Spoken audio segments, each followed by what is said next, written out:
এখন আপনি বলেন তাহলে যে স্যার আপনি খেজুর খেতে নিষেধ করেন, আমি সাময়িক নিষেধ করে হারাম বলিনি। কেন নিষেধ করি? এই কারণে যে আপনি বেশি খাইছেন, এখন খেজুর রাখার জায়গা নেই। এখন খেজুর খেলে আপনার চিনি বেড়ে যাচ্ছে। কারণ আমার খেজুর খেলে চিনি বেড়ে না, আমি তো খেজুর খাই, খেজুর আমার খুব প্রিয় খাবার। আমাকে ওই যে মক্কা মদিনায় যেই যায় আমার জন্য জমজমের পানি আনবেই, খেজুর আনবেই, এবং জানে যে আমি কোন খেজুরটা পছন্দ করি। ওরা এমনি আনে, এটা ওরা ভালোবেসে দেয়। তো রাসূল সাল্লাল্লাহু আলাইহি ওয়াসাল্লাম যেহেতু উপহার নিতেন, আমি নেই, তো উনি না নিলে আমি নিতাম না। আমাদের নবী করিম সাল্লাল্লাহু আলাইহি ওয়াসাল্লামের ব্যাপারে কিছু বৈশিষ্ট্য, ওনাকে চেনার উপায়, তার ভিতরে একটা ছিল উনি উপহার নেন,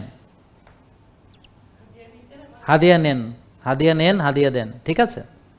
তবে হ্যাঁ, আমি আবার সবখানে নেই না। যেমন মালয়েশিয়াতে একটা প্রোগ্রাম করলাম, তো ওখানের যে প্রোগ্রাম করার পরে যিনি বক্তা তাকে অনেকে হাদিয়া দেয়। তা আমি বললাম, ভাই সরি, এটা আমি নিব না, আমি নেই না কখনো কোনো প্রোগ্রামে গিয়ে, সেইটা আমি নিতে পারবো না, সরি। বুঝেন নাই কথা? এটা জিজ্ঞেস করেন ওই যে মালয়েশিয়াতে বা বাইরা প্রবাসী আছে, তা আমাকে ওই প্রোগ্রাম শেষে বলতেছে, স্যার ওরা আপনাকে হাদিয়া দিতে চায়।